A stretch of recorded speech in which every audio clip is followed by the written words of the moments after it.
بسم اللہ الرحمن الرحیم۔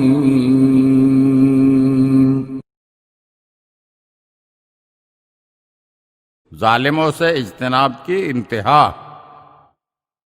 صفوان کہتے ہیں کہ میں ایک مرتبہ امام موسیٰ کاظم علیہ السلام کی خدمت میں حاضر ہوا تو آپ علیہ السلام نے فرمایا، صفوان تم ایک اچھے اور پرہیزگار انسان ہو، مگر تم میں ایک وصف صحیح نہیں ہے۔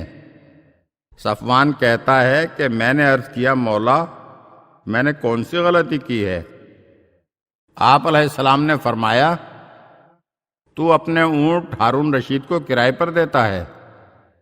صفوان نے عرض کی، مولا میں نے اونٹ حرص و لالچ کی بنا پر اور سیر و شکار اور لہو و لعب کی غرض سے اسے نہیں دیے۔ ہارون نے حج کے لیے مجھ سے اونٹ مانگے تھے، میں نے دے دیے، اور پھر میں بذات خود بھی اونٹوں کے ہمراہ روانہ نہیں ہوا، اور اس کام کے لیے میں نے اپنے غلام اس کے ہمراہ بھیجے ہیں۔ امام موسیٰ کاظم علیہ السلام نے فرمایا، تو تمہارا کرایہ ان کے ذمہ واجب الادا ہے یا نہیں؟ صفوان نے کہا، جی ہاں مولا، میرا کرایہ ان کے ذمہ واجب الادا ہے، جب وہ حج سے واپس آئیں گے تو مجھے کرایہ ادا کر دیں گے۔ امام علیہ السلام نے فرمایا، پھر اس صورت میں تو تمہاری خواہش یہی ہوگی کہ ہارون اور اس کا خاندان جب تک تمہیں کرایہ نہ دے زندہ سلامت رہیں، کیونکہ ان کے مرنے کی صورت میں تم کرائے سے محروم ہو سکتے ہو۔ صفوان نے کہا، مولا ظاہر ہے کہ ایسا ہی ہونا چاہیے۔ آپ علیہ السلام نے فرمایا، جو شخص بھی ان کی بقا کا آرزومند ہو وہ انہی میں سے ہے، اور ان کے ساتھ ہی دوزخ میں جائے گا۔ صفوان کا بیان ہے کہ مولا کے اس فرمان کو سن کر میں نے تمام اونٹ فروخت کر دیے۔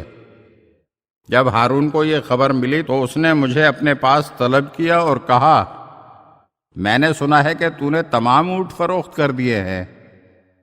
میں نے کہا، جی ہاں، میں بوڑھا ہو چکا ہوں اور اونٹوں کی نگرانی کے لیے خود سفر کر نہیں سکتا، اور غلاموں پر بھی زیادہ بھروسہ نہیں کیا جا سکتا، اسی لیے میں نے مجبوراً تمام اونٹ فروخت کر دیے۔